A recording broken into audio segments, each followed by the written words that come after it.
Okay, screen दिख रही है ना सबको? Yes ma'am. ओके। तो देखो, वर्ल्ड वॉर में कल हमने जब बात की थी, तो हमने पहले बात की थी कि यहाँ पे कुछ इंस्टेंट रीजन थे और कुछ यहाँ पे डीपर रीजंस थे। और जैसे ही यहाँ पे अटैक होता है वैसे ही यहाँ पे कंट्रीज के ग्रुप बन जाते हैं। लेकिन क्या यहाँ पे एक रात में ग्रुप्स बन सकते हैं? यहाँ पे एक रात में ग्रुप्स जो हैं वो नहीं फॉर्म हो सकते। यहाँ पे बहुत पहले से जो है ये सब कंट्रीज की जो ग्रुपिंग थी वो यहाँ पे बन रही थी। दूसरा आपका क्या था कि यहाँ पे कंट्रीज की जो ग्रुपिंग बनी थी वो आपकी, एक जो ग्रुप था वो था आपका अलाइड पावर्स का, और एक दूसरा ग्रुप था आपका सेंट्रल पावर्स का। ठीक है। अगर हम इसकी ज्योग्राफी के हिसाब से देखें तो सेंट्रल पावर जो है बीच में जो आपकी पावर्स लाई कर रही थी उनको हमने बोला था सेंट्रल पावर्स।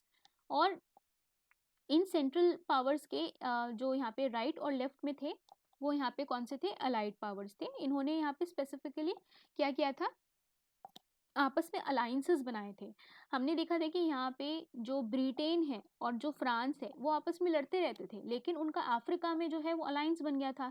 इसीलिए हम कह सकते हैं कि यहाँ पे ये जो कंट्रीज हैं यहाँ पे अलायंस फॉर्म कर रही थी, और इसीलिए हमने बोला अलाइड पावर्स। और सेंट्रल पावर का मतलब है जो यहाँ पे बीच में आ रही थी। ठीक है। ओके। तो हमने यहाँ पे देखा था कि जो है दो फ्रंट्स में यहाँ पे यूरोप में ये वॉर चल रही थी। फिर वेस्टर्न फ्रंट जो था, वेस्टर्न फ्रंट जो था वो आपका कौन सा था? जो आपका फ्रांस और इटली वाले साइड में था। ठीक है, स्विट्जरलैंड वाले साइड में था यहाँ पे, सॉरी स्विट्जरलैंड तक जो यहाँ पे था। और आपका ईस्टर्न फ्रंट कौन सा था? जो आपका जर्मनी से और ऑस्ट्रिया से शुरू हो रहा था, प्लस आपका रोमानिया वाला साइड जो था वो आपका ईस्टर्न वाला साइड था। तो दो साइड पे जो है यहाँ पे वॉर जो है लड़ने की कोशिश करी जा रही थी। अब जब हम यहाँ पे हमने देखा था यहाँ पे जब पहले बिस्मार्क जो है वो यहाँ पे यूनिफिकेशन जब कर लेता है तो वो चाहता, उसने जर्मनी को हरा दिया था और जर्मनी से यहाँ पे अल्सास लॉरेन जो है वो यहाँ पे उसने छीन लिया था। अब यहाँ पे जो जर्मनी चाहता है कि ये फ्रांस जो है वो आइसोलेट हो जाए, और ये यहाँ पे बहुत सारी जर्मनी जो है आपस में क्या कर रहा है, यहाँ पे डुअल ट्रीटीज साइन कर रहा है, ट्रिपल ट्रीटीज साइन कर रहा है, और बहुत सारे यहाँ पे सारी कंट्रीज के साथ यहाँ पे ट्रीटीज साइन कर रहा है, और इसको यहाँ पे आइसोलेट करने की कोशिश कर रहा है कि भाई इसको यहाँ पे दोस्त ना मिल जाए, क्योंकि जैसे ही इसे दोस्त मिल जाएंगे तो ये हो सकता है कि मेरे ऊपर अटैक करेगा। दूसरी चीज़ थी कि यहाँ पे ये जो खैर फ्रांस के पास कॉलोनीज वगैरह थी, तो यहाँ पे जर्मनी जो है यहाँ पे इतना सक्सेसफुल नहीं होता है इसको यहाँ पे आइसोलेट करने के लिए। ओके।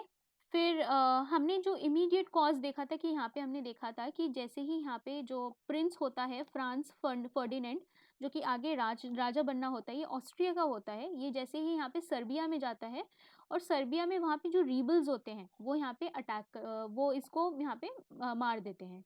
और जब मार देते हैं तब यहाँ पे जो ऑस्ट्रिया होता है वो यहाँ पे अटैक कर देता है, किस पे?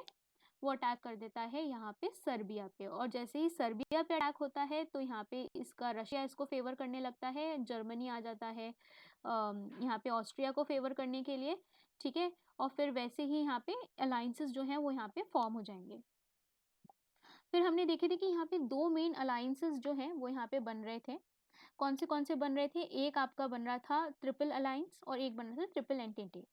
ठीक है। ये आपके कौन से अलायंस थे? पहले आपका क्या था कि ये जो है जर्मनी जो है वो यहाँ पे ऑस्ट्रिया से दोस्ती कर रहा है। ऑस्ट्रिया के साथ दोस्ती क्यों कर रहा था? क्योंकि यहाँ पे जो है ऑस्ट्रिया को ये पंचिंग बैग जो है बनाना चाहता था। पंचिंग बैग किस तरीके से बनाना चाहता था इसको? ये इसको पता था कि यहाँ पे ये जो रशिया है, रशिया का हमेशा सपना रहा है कि वो ईस्टवर्ड जो है एक्सपैंड करेगा। तो कौन सा कंट्री इसके ईस्ट वर्ड में है? यहाँ पे जर्मनी इसके ईस्टर्न साइड में पड़ता है। ठीक है। और जर्मनी के यहाँ पे ईस्टर्न साइड में कौन सा है? फ्रांस है।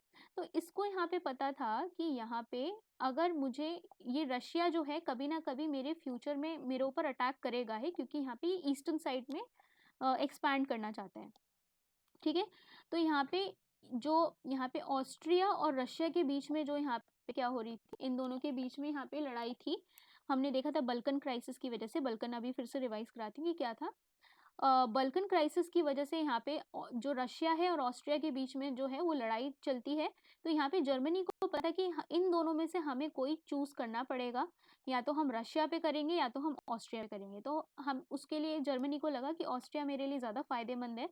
तीनों को हम अलायंस में यहाँ पे नहीं रख पाएंगे। यहाँ पे जो मैंने आपको बताया था कि यहाँ पे लीग ऑफ एम्परर्स बना था इन तीनों का, वो यहाँ पे जो है टूट जाता है बीच में, क्योंकि रशिया जो है वो यहाँ पे निकल जाता है, निकल के फिर ये सामने वाली अलायंस में चला जाएगा। ओके, और दूसरा यहाँ पे जो जर्मनी है, जर्मनी यहाँ पे ऑस्ट्रिया का सपोर्ट करता है। क्यों? क्योंकि ये यहाँ पे इसे पंचिंग बैग की तरह यूज करना चाहता है। उसे पता है यहाँ पे ये एक्सपैंड करेगा, और जैसे ही ये एक्सपैंड करेगा तो यहाँ पे क्या होगा, ऑस्ट्रिया को बीच में एज अ बफर कंट्री लगा देगा रशिया के सामने। और उसके लिए यहाँ पे इनको ज़रूरत थी ट्रीटी साइन करने की। उसके लिए यहाँ पे इन्होंने स्क्लीफन प्लान जो है वो यहाँ पे जर्मनी और ऑस्ट्रिया ने साइन करा हुआ था। ठीक है, अब यहाँ पे जब जर्मनी और ऑस्ट्रिया आपस में दोस्ती दिखा रहे हैं, तो यहाँ पे इनके साथ एक तीसरा कंट्री आ जाता है, इटली। और ये 3 कंट्री मिलके एक अलायंस बनाते हैं, उसको हम क्या बोलते हैं, ट्रिपल अलायंस। तो जर्मनी ऑस्ट्रिया का दोस्त है, और जर्मनी जो है पूरे एंटायर वर्ल्ड वॉर में जर्मनी जो है ऑस्ट्रिया को कम्प्लीटली सपोर्ट करेगा, क्योंकि यहाँ पे ऑस्ट्रिया को यहाँ पे नाराज़ नहीं कर सकता था, क्योंकि ऑब्वियसली यहाँ पे इसके कंधे पे रख के इसे गोली चलानी है, रशिया को यहाँ पे जो है डील करना है यहाँ पे ऑस्ट्रिया के थ्रू। तो जर्मनी और ऑस्ट्रिया यहाँ पे दोस्त होते हैं, और जर्मनी का यहाँ पे दुश्मन होता है कौन, फ्रांस। तो यहाँ पे इन दोनों के बेसिस पे जो है यहाँ पे अलायंसेस बन रहे हैं। अब यहाँ पे जब जर्मनी अलायंस बना रहा था, उसने यहाँ पे ट्रिपल अलायंस बनाया। इसके साथ यहाँ पे इटली भी जुड़ चुका था, क्योंकि इटली और जर्मनी की भी गहरी दोस्ती थी, क्योंकि जब इटली का यूनिफिकेशन हो रहा था तो जर्मनी ने, बिस्मार्क ने बहुत ज़्यादा हेल्प की थी। तो ये तीनों एक अलायंस बना लेते हैं। इसके काउंटर में यहाँ पे एक ट्रिपल एंटेटे बनता है। वो कौन सा अलायंस था, ये वो बनाता है यहाँ पे फ्रांस। क्योंकि कोई भी हम जब काम करते हैं तो यहाँ पे इक्वल एंड ऑपोजिट रिएक्शन तो होता ही है। तो यहाँ पे जो फ्रांस होता है वो भी यहाँ पे अलायंस बनाने की कोशिश करता है। एक तो यहाँ पे जो रशिया निकल गया था वो जो है वो आ जाता है इनके साथ। ठीक है, तो फ्रांस जो है रशिया को शामिल कर लेते हैं कि तू भाई, तो तेको वहाँ से निकाल दे, तो तू हमारे आ जा। और दूसरा क्या है, यहाँ पे ग्रेट ब्रिटेन। तो ग्रेट ब्रिटेन को यहाँ पे क्या प्रॉब्लम थी, क्योंकि यहाँ पे जो जर्मनी है, जब यहाँ पे यूनिफिकेशन स्टार्ट होती है तो जर्मनी जो है वो यहाँ पे बहुत अमीर होता जा रहा है, और अमीर होने के बाद वो यहाँ पे एक मिलिट्री एक्सपेंशन कर रहा है। वो यहाँ पे काफ़ी ज़्यादा इकोनॉमिक प्रोस्पेरिटी दिखा रहा है। ठीक है, बहुत ग्रो कर रहा है वो। तो अगर कोई भी ऐसी कंट्री जो है यहाँ पे ब्रिटेन को चैलेंज कर सकती थी, ग्रेट ब्रिटेन को अगर पोटेंशियली आगे चल के चैलेंज कर सकती थी, तो वो कौन सी थी, यहाँ पे जर्मनी थी। तो ग्रेट ब्रिटेन को यहाँ पे लगा कि हाँ ठीक है, जर्मनी जो है वो यहाँ पे हमें आगे चल के चैलेंज कर सकता है। ये नेवल पावर में भी इन्वेस्टमेंट कर रहे थे काफ़ी ज़्यादा। तो जब तक यहाँ पे, पहले तो यहाँ पे जर्मनी की बिस्मार्क जब बिस्मार्क था, ठीक है, बाद में ये हट जाएगा। तो यहाँ पे जो है ग्रेट ब्रिटेन का दुश्मन हो जाएगा जब ये लोग यहाँ पे नेवल पावर करने लगते हैं। लेकिन उससे पहले ये जो है बिस्मार्क ने दोस्ती बना रखी थी ग्रेट ब्रिटेन से, कि हम यहाँ पे ग्रो करेंगे लेकिन हम यहाँ पे नेवी को एक्सपैंड नहीं करेंगे। तब तक ग्रेट ब्रिटेन जो था वो इनका दोस्त था। तो बिस्मार्क जो है वो बहुत ही अच्छे से पॉलिसी जो है जर्मनी की चला रहा था, और बहुत अच्छे से ग्रुप्स वो जो है बना रहा था। लेकिन उसके बाद जो है, जब यहाँ पे बिस्मार्क यहाँ पे नहीं रहता है, तो ये अलाइंसेस में बहुत ही ज़्यादा कन्फ्यूजन हो जाता है। ठीक है, ये जो पूरे यहाँ पे जो यहाँ पे दोस्त हुआ करते थे, मतलब यहाँ पे ग्रेट ब्रिटेन जिसको इसने दोस्त बनाया था, क्योंकि इसको पता है इसकी नेवी इसकी कमज़ोरी है। तो बिस्मार्क ने बोला ठीक है हम नेवी एक्सपैंड करेंगे, तो यहाँ पे ये दोस्त था। लेकिन उसके बाद जब यहाँ पे इसकी पॉलिसी जब यहाँ पे जर्मनी की बदलने लगी, ये यहाँ पे क्या करने लगा, ये कॉलोनीज़ को भी यहाँ पे ऑक्यूपाई करने की यहाँ पे इच्छा दिखा रहा था। और यहाँ पे एक तरीके के जो पहले से एग्जिस्ट कर रहे थे आपके इंपीरियलिस्ट पावर, फ्रांस और आपकी ग्रेट ब्रिटेन, तो ये आपस में ही कंपटीशन करने लगते थे। अब ये कहेंगे कि भाई तीसरे को तो नहीं आने देंगे हम, तीसरा अगर आने लगेगा वो भी यहाँ पे जर्मनी, जो कि अब यहाँ पे क्या कर रहा है, बहुत ज़्यादा इकोनॉमिकली स्ट्रांग होता जा रहा है, मिलिटरीली स्ट्रांग होता जा रहा है। ठीक है, तो इसको तो हम नहीं करने देंगे क्योंकि ये अब हम दोनों को यहाँ पे परेशान कर देगा। तो उसकी वजह से यहाँ पे जर्मनी जो है वो धीरे धीरे फ्रस्ट्रेट हो रहा है, क्योंकि उसको कॉलोनीज नहीं मिल रही थी। हमने देखे थे यहाँ पे कि ये जो है इम्पीरियलिज्म और इकोनॉमिक राइवलरीज इनके बीच में यहाँ पे चल रही थी, ब्रिटेन और जर्मनी के बीच में। और जर्मनी तो खैर फ्रांस के खिलाफ, फ्रांस और जर्मनी आपस में एक दूसरे के खिलाफ रहते ही थे। ठीक है, और अफ्रीका में ये कॉम्पीट कर रहे हैं। मोरक्को क्राइसिस हमने देखा था। ठीक है, मोरक्को क्राइसिस के अंडर यहाँ पे ये जर्मनी जो है फ्रांस को निकालना चाहता था, और वहाँ पे रेबेलियन का यूज़ कर रहा था। ओके। फिर हमने देखा कि यहाँ पे एक छोटी सी बॉस्नियन क्राइसिस हुई थी। अच्छा, ये सब कहानी अभी 1908 की चल रही है, अभी यहाँ पे वॉर जो है वो यहाँ पे शुरू नहीं हुई है, अभी हम वॉर से पहले की डेवलपमेंट्स जो हैं वो यहाँ पे देख रहे थे। तो 1908 में हमने देखा था कि जो बॉस्निया है, ये बॉस्निया क्राइसिस यहाँ पे शुरू होता है। यहाँ पे सर्बिया जो है, ये जो पूरा एरिया था ये अंडर ऑटोमन था, और यहाँ पे क्योंकि ऑटोमन एम्पायर जो है वो वीक हो चुका है, इसीलिए यहाँ पे ये जो कंट्रीज हैं ये धीरे धीरे आज़ाद होने की कोशिश कर रही हैं, और यहाँ पे ये नेशनलिस्टिक मूवमेंट जो है वो यहाँ पे होने की कोशिश कर रहे हैं। इसको यहाँ पे सपोर्ट कर रहा था कौन? यहाँ पे जो आपका सर्बिया है वो। सर्बिया अभी बहुत छोटा सा है, सर्बिया चाहता है, इसका यहाँ पे सपना है कि ये ग्रेट सर्बिया बनाए, और ग्रेट सर्बिया बनाते बनाते इसे जो एड्रियाटिक सी है इस तक का यहाँ पे रास्ता मिल जाए। तो ये यहाँ पे सपोर्ट कर रहा है कि ये कंट्रीज जो हैं यहाँ पे अभी बहुत अच्छा समय है, ऑटोमन एम्पायर जो है वो वीक हो रहा है, ये सारी यहाँ पे आज़ाद होंगी, इंडिपेंडेंट डिक्लेयर होंगी, और फिर ये जो है इसको यहाँ पे ज्वाइन करेंगे। जैसे अभी आप देख रहे हो कि रशिया यहाँ पे क्या कर रहा है, जो डोनेस्क वाले जो इलाके हैं, ठीक है, उनको यहाँ पे क्या कर रहा है, इंडिपेंडेंट करवा रहा है, ठीक है, और इंडिपेंडेंट करवाने के बाद क्या करेगा, यहाँ पे इंडिपेंडेंट हो जाएंगे तो रशिया, ठीक है। तो उसी प्रकार से यहाँ पे सर्बिया भी चाहता था कि इनको हम क्या करें, इंडिपेंडेंट करवाएं, और later they can join us and we can create greater Serbia, ठीक है। और ग्रेटर सर्बिया किस बेसिस पे कर रहा है, क्योंकि यहाँ पे स्लाव्स रहते हैं, रोमानिया में स्लाव्स रहते हैं, और यहाँ पे मैसेडोनिया में स्लाव्स रहते हैं, तो इसके बेसिस पे यहाँ पे क्या चाहता था, पैन स्लाविज्म चाहता था। स्लाव्स जो हैं, एथनिसिटी जो है, आपस में क्या करें, यहाँ पे सब मिल जाएं एक दूसरे से, और यहाँ पे मिलके एक बड़ा ग्रेटर सर्बिया जो है यहाँ पे बना लें, सब ये अभी एग्जिस्टिंगली टूट जाएं, इंडिपेंडेंट हो जाएं इस ऑटोमन एम्पायर से, और अपना कंट्री बनाएं, और फिर हमारे अंदर आके जुड़ जाएं। ठीक है, ये स्ट्रेटेजी समझ आ रही है सबको, या भूल गए सब? यस मैम, समझ आ रही है। Okay, great great. ठीक है, तो पहला यहाँ पे बॉस्नियन क्राइसिस कब होता है कि यहाँ पे ये ग्रेटर सर्बिया बनाना चाहता है, और ये कहते हैं कि चलो अब बॉस्निया को अपने अंदर शामिल करते हैं। लेकिन उससे पहले ये ऑस्ट्रिया को, यहाँ पे जो ऑस्ट्रियन एम्पायर होते हैं, इनको यहाँ पे इनकी रणनीति पता चल जाती है, वो क्या करते हैं, इसको यहाँ पे अपने अंडर कर लेते हैं। बेचारा सर्बिया ऐसे के ऐसे रह जाता है, उसको यहाँ पे ये जो उसका सपना रहता है कि भाई ये जो बॉस्निया का ये छोटा सा एरिया जो है इसे समुद्र तक ले जाएगा, वो उसका सपना जो है अधूरा रह जाता है, और ये बेचारा इसका ईगो वगैरह हर्ट हो जाता है, दुखी हो जाता है। आगे ये जो है इसी चक्कर में रहेगा कि ये पूरा रीजन आपको पता है ना, ये बाल्कन एरिया है, इसका सपना यही रहेगा कि भाई हमें कैसे तैसे करके यहाँ पे ये जो एड्रियाटिक सी का रास्ता है ये हमें मिल जाए। अब इसको यहाँ पे रास्ता मिलेगा, इसके लिए यहाँ पे सपोर्ट करता है कौन, इसको रशिया सपोर्ट करता है, और ऑस्ट्रिया को कौन सपोर्ट करता है, जर्मनी सपोर्ट करता है, क्योंकि वो क्या चाहता है कि वो नहीं चाहता कि यहाँ पे ये टूटे और यहाँ पे इंस्टेबिलिटी हो। रशिया यहाँ पे चाहते हैं कि इनके थ्रू इन बाल्कन कंट्री से रास्ता मिल जाए, मैं ऑपरेट कर लूँ, और मेरा जो सपना है कौन पूरा करेगा। ठीक है, तो सब एक दूसरे के सपने को पूरा करने में लगे, एक दूसरे की रिक्वायरमेंट्स को पूरा कर रहे हैं, और सब एक दूसरे की बेनिफिट्स जो हैं देख रहे हैं कि हमें तुमसे क्या फ़ायदा होगा।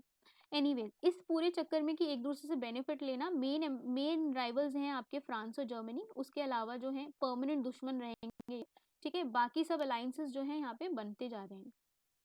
ओके, तो ये वाला जो है यहाँ पे आपने देखा कि ट्रिपल अलायंस के थ्रू यहाँ पे जो जर्मनी है वो यहाँ पे बैक कर रहा है ऑस्ट्रिया को। ठीक है, कैसे बैक किया, यहाँ पे जैसे ही बॉस्निया को यहाँ पे इन्होंने एक्वायर कर लिया, ठीक है, जैसे ही यहाँ पे जो सर्बिया इसको एक्वायर करने जाता है, वैसे ही यहाँ पे जो ऑस्ट्रिया है वो यहाँ पे एक्वायर कर लेता है, और इसको सपोर्ट कौन करता है, यहाँ पे जर्मनी करता है। ठीक है, पैसे वैसे देके जिस तरीके से यहाँ पे सपोर्ट करता है। ओके, इस समय पे यहाँ पे जो फ्रांस है, neither France nor Britain support Russia in a possible conflict in the Balkans. देखो, अब ब्रिटेन और फ्रांस क्यों सपोर्ट कर रहे थे, क्योंकि वो यहाँ पे उस टाइम भी रशिया के अगेंस्ट हैं। रशिया जो है वो नहीं चाहते कि इस वाले साइड पे एक्सपैंड करें, और इसका मेन यहाँ पे एक्सपेंशन का टूल कौन है, सर्बिया। तो सर्बिया को ये दोनों भी यहाँ पे फ्रांस और ब्रिटेन प्रिवेंट करना चाहेंगे। ठीक है, तो इसीलिए यहाँ पे इनका अलग ग्रुप बनेगा। तो बहुत सारे रीजंस हैं, बहुत सारी कॉम्प्लिकेशंस हैं यहाँ पे। ठीक है, क्योंकि यहाँ पे एक नेशन स्टेट का कॉन्सेप्ट एग्जिस्ट नहीं कर रहा है, सब यहाँ पे राजाओं के अंडर है, और यहाँ पे जितना टेरिटरी हथिया लो आप, उस हिसाब से यहाँ पे पूरा आप रूलिंग करोगे। ठीक है, तो यहाँ पे मेन जो है एक नेशन का यहाँ पे आप देख सकते हो आइडिया है कि हम स्लाव्स हैं। तो नेशन का आइडिया तो है, लेकिन नेशन स्टेट का आइडिया जो है वो यहाँ पे थोड़ा सा वेग है। फिर ये 1908 की बात हुई। 1908 में आपका ये बाल्कन क्राइसिस में बॉस्नियन क्राइसिस जो है आपका वो हो चुका है। अब फिर हमने देखा था 1911 में आपका एक 1905 में जो है आपका मोरक्कन क्राइसिस हुआ था। उसमें क्या था कि यहाँ पे जर्मनी जो है वो यहाँ पे मोरक्को में जाता है और मोरक्को में बोलता है कि यहाँ पे जो है मुझे टेरिटरी चाहिए, लेकिन यहाँ पे क्या होता है इनफैक्ट कि अटैक करता है इस टेरिटरी पे। तो यहाँ पे क्या होता है कि फ्रांस और ब्रिटेन का ऑलरेडी अलायंस होता है, यहाँ पे ब्रिटेन जाता है, इसको भगा देता है जर्मनी को। ठीक है, तो 1905 में भी इसे नहीं मिल पाती है। उसके बाद फिर ये बेचारा ट्राई करता है यहाँ पे 1911 में। तो 1911 में भी क्या करता है, 1911 में यहाँ पे जो आपका पूरा मोरक्को रहता है, मोरक्को में यहाँ पे जो फ्रांस है वो यहाँ पे बहुत सारे लोन्स देता है, और यहाँ पे जो ये आपके जो इंडिजीनियस लोग थे वो लोन जो है वो वापस नहीं कर पाते हैं, और उसकी वजह से यहाँ पे विद्रोह होता है फ्रांस के खिलाफ। उस मौके का फ़ायदा जो है वो यहाँ पे जर्मनी उठाता है। जर्मनी वाला तुरंत से अपनी बोट लेके अपनी शिप को यहाँ पे भेज देता है, कहता है कि हाँ ठीक है, ये ले लो, हथियार ले लो, सब लो, और यहाँ पे सप्लाई कर देता है। और रीबल्स जो हैं यहाँ पे इनको बोलते हैं कि तुम यहाँ पे खूब विद्रोह करो। अब ये फ्रांस और ये ब्रिटेन आपस में लड़ लड़ के काफ़ी तेज़ हो गए हैं, तो इनको यहाँ पे अगर कोई न्यू कंट्री आके ये सब टैक्टिक्स सिखाएगा तो they are very cunning to understand these kind of tactics.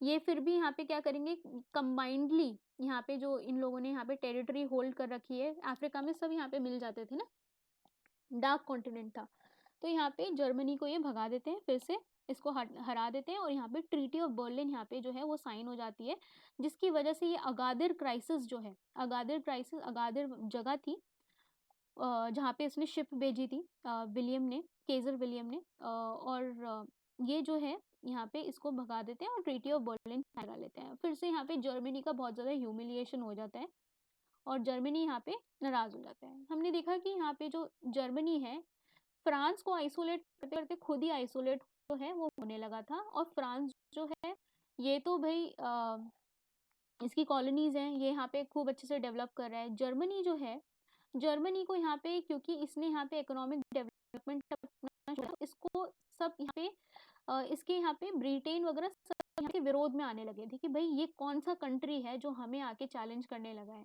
ठीक है, तो अच्छे काम जो हैं वो छुप के करने चाहिए हमेशा, क्योंकि आपके चैलेंजेस जो हैं वो हमेशा बढ़ जाते हैं। ठीक है, तो आपके राइवल्स ज़्यादा खड़े हो जाएंगे जब आप यहाँ पे दिखा देते हो। इन जनरली भी हम बात बोलते हैं ना कि अच्छी चीज़ें आपको मतलब सबसे छुपा के आपको योर एक्शन शुड स्पीक, तो ज़्यादा बोलना नहीं चाहिए उनके बारे में और आपको अपने काम पहले कर लेने चाहिए। तो ये जो है ऑब्वियसली ये लोग बहुत ज़्यादा हंगामा मचा मचा के अपना डेवलपमेंट कर रहे हैं, और ब्रिटेन जो है यहाँ पे उसको आपने सीधे डायरेक्टली चैलेंज कर लिया है। ओके, इतना समझ आया ना कल वाला? Yes ma'am. Okay okay okay, ठीक है। अब देखो यहाँ पे बाल्कन रीजन जो है, यहाँ पे हम इन कंट्रीज़ के इंटरेस्ट देखते हैं। ये एरिया जो रहेगा, ये सारी जितनी कंट्रीज़ यहाँ पे प्रेजेंट है, ऑटोमन प्रेजेंट है, आपका जो रशिया प्रेजेंट है, ऑस्ट्रिया प्रेजेंट है, इन सबके इंटरेस्ट हैं अपने अपने। ठीक है, ऑटोमन यहाँ पे क्या चाहेगा, ऑटोमन नहीं चाहेगा कि उसका यहाँ पे जो एम्पायर है वो यहाँ पे वीक हो। वो नहीं चाहेगा कि यहाँ पे जो बल्कन्स हैं वो आपके क्या करें, यहाँ पे नेशनलिस्टिक सेंटिमेंट से यहाँ पे उसकी उसकी ग्रिप से आज़ाद हो।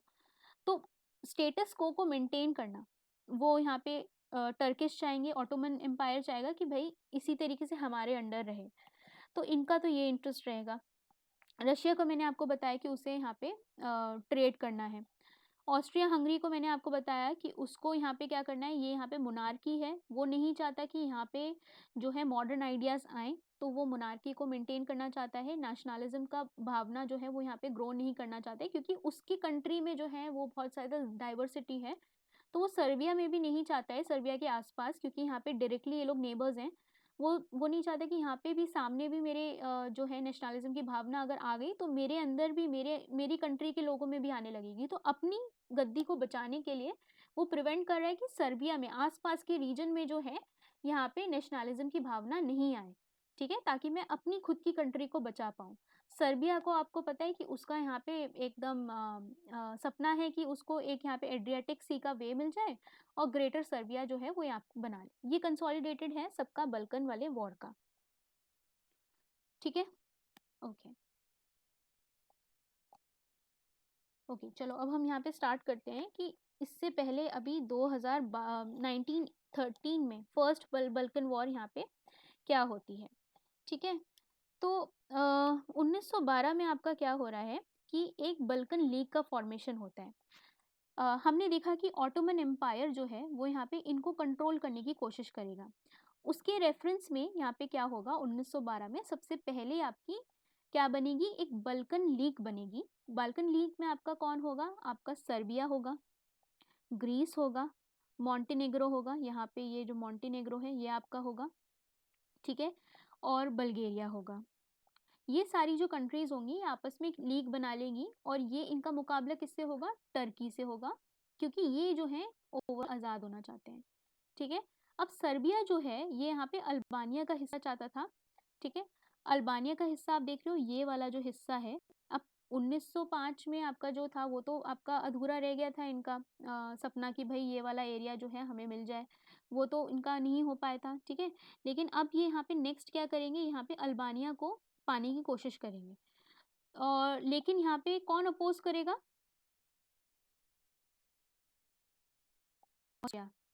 सर्बिया को हर तरीके से रोकने का काम जो है वो कौन करेगा, ऑस्ट्रिया करेगा। समझ आ रहे हैं सबको यहाँ की पॉलिटिक्स, जियो पॉलिटिक्स? Yes ma'am. हाँ, तो देखो Yes, ये आपस ma'am. में ही लड़ रहे हैं यहाँ पे। ऑस्ट्रिया जो है वो किसी भी हालत में नहीं चाहेगा कि सर्बिया को कोई भी टेरिटरी मिले या इस अगर और क्यों नहीं चाहेगा, क्योंकि सर्बिया को जैसे ही सी का एक्सेस मिल गया तो ये क्या होगा, यहाँ पे ट्रेड चालू कर देगा। ट्रेड चालू करेगा तो ये स्ट्रांग होगा, और अगर सर्बिया स्ट्रांग हो गया तो यहाँ पे ये पूरा जो है यहाँ पे अपना इन्फ्लुएंस बना लेगा और ये पूरे हिस्से को, ये हिस्से जो हैं सारे डिवाइड हो जाएंगे। और ये नहीं चाहता, जर्मनी नहीं चाहता फ्रांस यहाँ पे स्ट्रांग हो, ऑस्ट्रिया नहीं चाहता कि यहाँ पे सर्बिया स्ट्रांग हो, क्योंकि सामने वाले का स्ट्रांग मतलब होना कि सीधे आपके ऊपर अटैक करेगा, ठीक है। तो अब यहाँ पे क्या होता है कि ये अपना सपना बेचारा पूरा करने की कोशिश कर रहे हैं और अल्बानिया के थ्रू अब ये चाहते हैं कि चलो ये नहीं मिला तो अब अल्बानिया की तरफ जाते हैं। लेकिन यहाँ पे अल्बानिया में आपका क्या होता है कि यहाँ पे जो है इसको इंडिपेंडेंट बना दिया जाता है, ठीक है। इसको सपोर्ट करेगा यहाँ पे ऑस्ट्रिया जो है अल्बानिया को, और ये बोलेंगे कि ठीक है तुमको आज़ादी ही तो चाहिए ना, चाहे तुम यहाँ पे लीग में रह के लो या फिर तुम यहाँ पे अलग से लो। तो अल्बानिया को यहाँ पे ऑस्ट्रिया की सपोर्ट से इसको क्या मिल जाता है, इंडिपेंडेंस मिल जाती है, ठीक है। तो अब आप देख रहे हो कि अल्बानिया भी जो है यहाँ पे इसको सर्बिया को नहीं मिल पाता है। समझ आया? Yes okay. मैम। तो ये क्या होगा, ये आपका सर्ब डिस्कंटेंट बढ़ेगा कि भाई ऑस्ट्रिया बार बार बीच में आ जाता है, ये वाला एरिया भी नहीं देने दिया, ये भी नहीं दिया, तो इसकी वजह से यहाँ पे क्या हो रहा है, सर्ब डिस्कंटेंट बढ़ रहा है ऑस्ट्रिया के खिलाफ। अब देखो सेकेंड बल्कन वॉर आपका होगा 1913 में। तो अभी वर्ल्ड वॉर शुरू नहीं हुआ है, उससे पहले ही आपके क्या हो रहे हैं, यहाँ पे बहुत सारे वॉर्स जो हैं वो आपके चल रहे हैं, ठीक है। तो फ्रांस फर्डिनेंड वाला आपका एक एपिसोड है जिसकी वजह से इमीडिएटली उनको लगा कि अब पानी ऊपर चला गया है तो मतलब अब बिल्कुल हमें वॉर करनी ही पड़ेगी। तो उससे पहले छोटे छोटे वॉर्स हो रहे हैं, क्वेरलिंग हो रही है, एक दूसरे का हिस्सा जो है कब्जाने की कोशिश कर रहे हैं, ओके। तो अब देखो यहाँ पे जो बल्गेरिया है, ये जो आप बल्गेरिया देख रहे हो, ये बाकी सारे जो लीग के लोग हैं, अभी हमने देखा ना कि यहाँ पे लीग बनी हुई है बाल्कन लीग, ये इनके साथ लड़ाई करने लगा, ठीक है। तो ये जो है बल्गेरिया को ये बोलने लगा कि भाई ये बल्गेरिया जो है वो मैसेडोनिया के अंडर, यहाँ पे मैसेडोनिया जो है आपका ये बोलता है कि यहाँ पे जो अ, ये जो है मैसेडोनिया जो है वो आपका इनके कंट्रोल में है, किसके under, they they are now living under the Serbian और द ग्रीक कंट्रोल। तो बल्गेरिया को यहाँ पे खराब लगता है कि भाई आप क्यों यहाँ पे कंट्रोल करोगे, सर्बिया आप देख रहे हो ना ये बल्गेरिया से एकदम बगल में लगा हुआ है। तो ये कह रहा है कि अपने ही अलायंसेस इन्होंने पहले बना रखे थे, लेकिन अब ये यहाँ पे नहीं बर्दाश्त कर पा रहे एक दूसरे का यहाँ पे इन्फ्लुएंस, तो ये अलायंस जो ये जो लीग है यहाँ पे टूटने लगेगी, किसकी वजह से, बल्गेरिया की वजह से। तो ये क्या करेगा बल्गेरिया, ये यहाँ पे अटैक कर देगा अपने ही अलायंस, अपने ही अलाइस पे जो यहाँ पे इन्होंने लीग बनाई थी। अब यहाँ पे क्या होगा कि जो टर्की है, ठीक है, वो जो टर्की है वो यहाँ पे क्या करेगा, टर्की भी इसको ज्वाइन कर लेगा। किसके अगेंस्ट, बल्गेरिया के अगेंस्ट। और इसमें क्या होगा, आपका जो बल्गेरिया है वो यहाँ पे हार जाएगा। अब सर्बिया को इसमें यहाँ पे इस पूरे प्रोसेस में मिल जाएगा मैसेडोनिया, ठीक है। इसमें मैसेडोनिया का मैप नहीं दिख रहा है मुझे,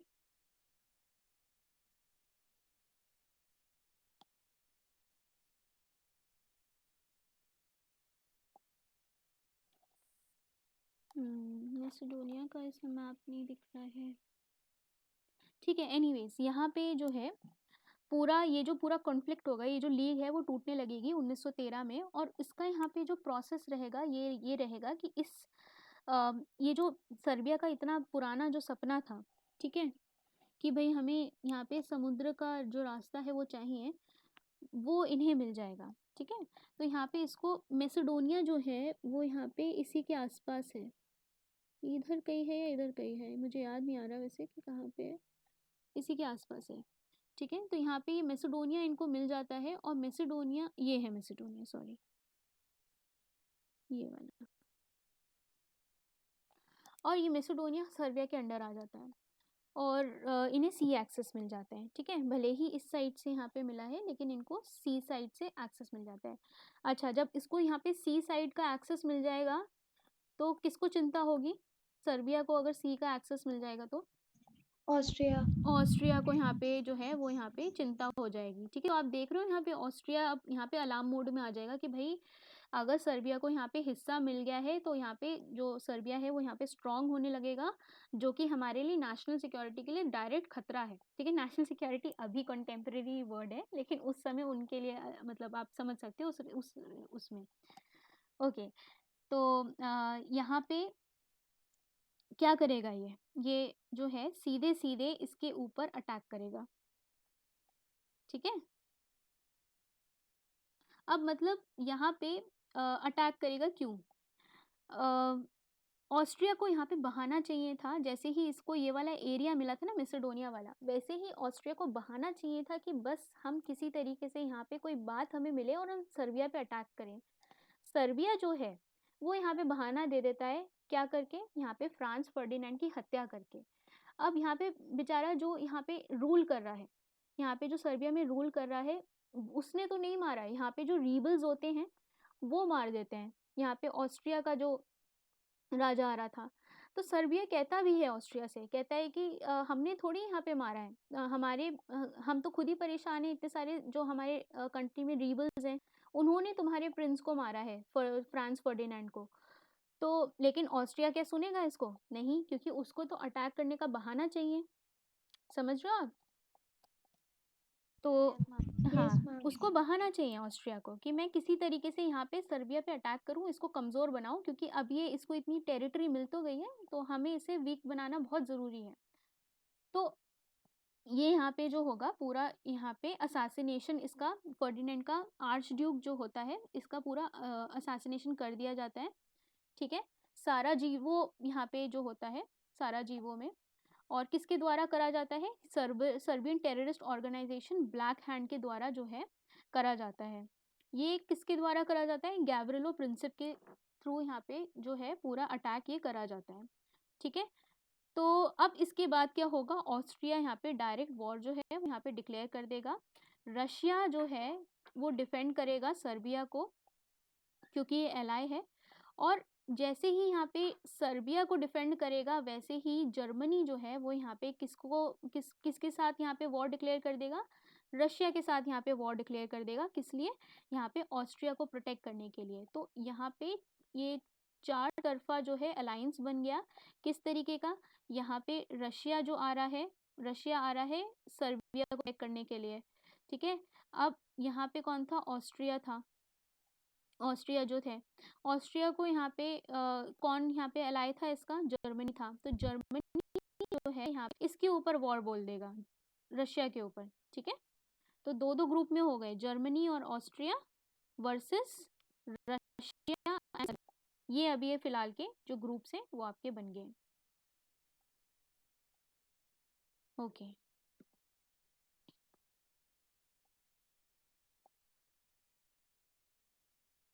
ठीक है। अब यहाँ पे आपको याद होगा यहाँ पे स्क्लीफन प्लान याद है? यस मैम, जो एग्रीमेंट हुआ था हाँ ऑस्ट्रिया हाँ, तो स्क्लीफन प्लान के थ्रू यहाँ पे क्या था कि यहाँ पे इसको पता था जर्मनी को कि अब मुझे ऑस्ट्रिया का साथ मिल जाएगा। अब मैं ऑस्ट्रिया से साथ कैसे लूँगा? मैं यहाँ पे करूँगा किस पे?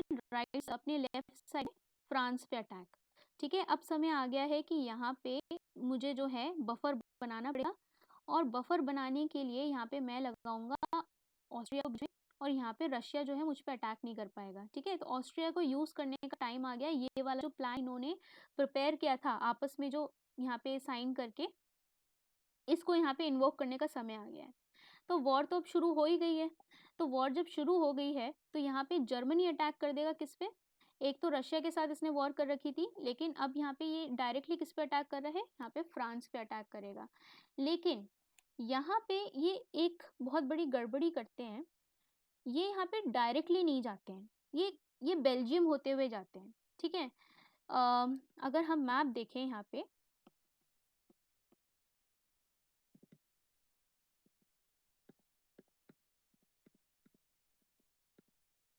अगर हम यहाँ पे मैप देखें तो ये जर्मनी जो है ये फ्रांस पे अटैक करेगा, डायरेक्टली नहीं जा रहा है। कैसे जा रहा है? यहाँ पे बेल्जियम के होते हुए जाए। ठीक है, समझ आया? बेल्जियम होते हुए जाएगा। अब ये बेल्जियम जब यहाँ पे होते हुए जाएगा तो बेल्जियम क्या है यहाँ पे? ब्रिटेन। ये बेल्जियम का यहाँ पे पोजीशन देखो किसके पास है? यूके के पास है। बेल्जियम जो है इनकी यहाँ पे ट्रीटी साइन हो रखी थी किसके साथ? यूके के साथ। ठीक है, कि मेरे जैसे नेटो है ना अभी, तो नेटो में अगर किसी भी मेंबर पे अटैक होगा तो यहाँ पे सारे जो कंट्रीज हैं वो यहाँ पे इसकी सिक्योरिटी में आएंगे। तभी यहाँ पे यूक्रेन जो है यहाँ पे नेटो का मेंबर बनना चाहता है। उसी तरीके से यहाँ पे डिफेंस अलायंस किसके बीच में यहाँ पे साइन हुआ था? बेल्जियम के बीच में और यूके के बीच में। यूके ने यहाँ पे बेल्जियम को बोला था कि यहाँ पे तुम्हारे ऊपर कभी भी अटैक होगा तो हम तुम्हारी प्रोटेक्शन में आ जाएंगे। ओके, अब यहाँ पे जर्मनी क्या करता है? जर्मनी बेल्जियम होते हुए जाता है। ठीक है, अपना रास्ता डाइवर्ट करते हुए जाता है। तो यहाँ पे उसको लगा कि यहाँ पे जो बेल्जियम है उसको हम फटाफट हरा देंगे और हम जल्दी से पहुंच जाएंगे, यहाँ पे फ्रांस में पहुंच जाएंगे। लेकिन इसका उल्टा हो जाता है। यहाँ पे बेल्जियम जो है इसका प्रोटेक्टरेट स्टेट है यूके का। तो यूनाइटेड किंगडम्स भी यहाँ पे क्या करेगा? जर्मनी के खिलाफ वॉर बोल देगा। ठीक है, कि भाई तुमने हमारे बेल्जियम पे कैसे अटैक किया, तुम इसके ऊपर कैसे अटैक करते हुए जा रहे हो।